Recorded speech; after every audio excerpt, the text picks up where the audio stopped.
Você já ouviu que os aumentos de poder do Goku e do Vegeta são um puro roteiro conveniente? E que eles ficam fortes do nada? Mas e se eu te disser que Dragon Ball explicou isso desde o começo e quase ninguém percebeu? Hoje eu vou te mostrar que esses upgrades repentinos não são aleatórios, não são protagonismo barato e seguem regras bem claras dentro do próprio Dragon Ball.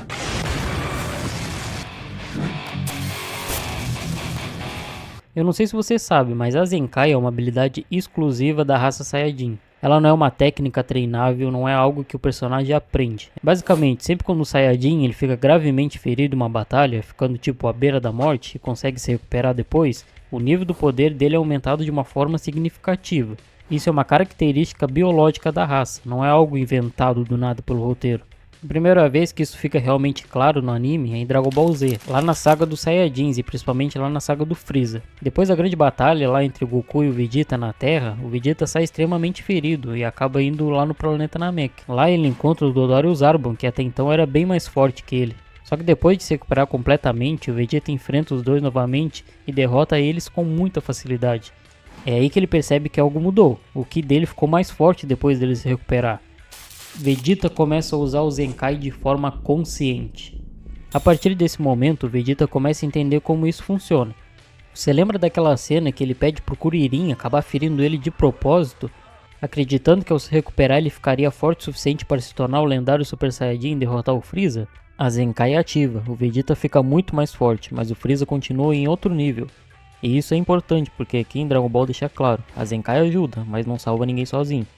E o ponto que eu vou abordar agora é muito importante. A Zenkai não funciona de forma infinita e sem regras. Ela é muito mais eficiente quando o Saiyajin ainda está longe do seu limite máximo.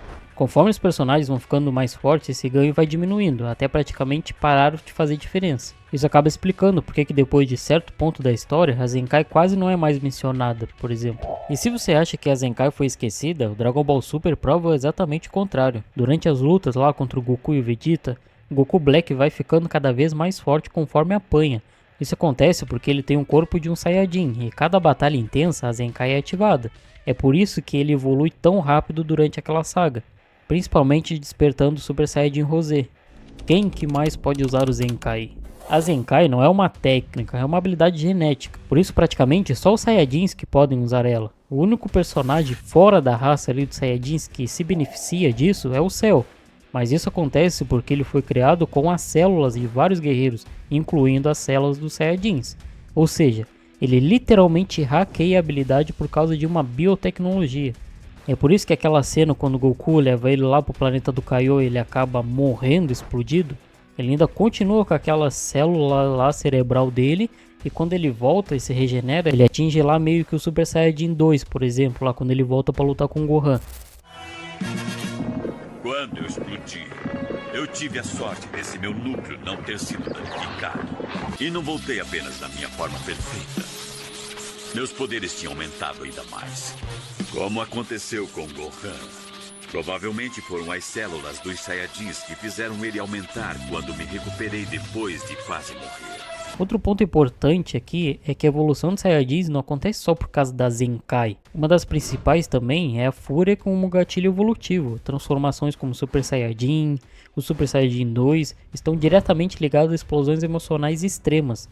O maior exemplo disso é o Gohan lá da saga Cell, que acaba vendo o Android 16 ser morto pelo Cell e desperta aquela fúria intensa, se transformando no lendário Super Saiyajin 2, superando Goku e todos os outros Saiyajins daquela época. Saiyajins híbridos e o potencial absurdo. E aí entra um ponto que muda completamente o jogo. Os Saiyajins híbridos, como Gohan, Goten, Trunks, Pan e Bra, possuem um potencial ainda maior que os Saiyajins de raça pura. Isso não é teoria, isso foi confirmado pelo próprio Akira Toriyama. E isso muda completamente a forma como a gente entende os poderes em Dragon Ball, principalmente quando a gente olha para o Gohan. E esse é exatamente o próximo assunto que a gente vai destrinchar aqui no canal. Então não, os aumentos de poderes dos Saiyajins não são simplesmente forçados ou sem lógica como algumas pessoas falam. Eles seguem regras bem claras dentro do universo de Dragon Ball, Zenkai, Fúria e potencial genético. Se você acaba entendendo isso, muita coisa que parecia roteiro conveniente ou forçado começa a fazer sentido. Se você curtiu o vídeo, se inscreve aqui no canal, ajuda muito esse apoio de vocês que a gente está só começando. Isso aqui é a Cápsula Z e no próximo vídeo a gente vai continuar explorando tudo que faz Dragon Ball ser único. Espero ver vocês aqui no próximo vídeo. Falou! Yeah. I got what grand in my diamond, yeah, buckle. $250,000 in my go yard double. I win the game, so you still got to shuffle. Born with the drip and just learn how to hustle. Look at your bitch through these DL by focus. I get me some hands, she been that shit over.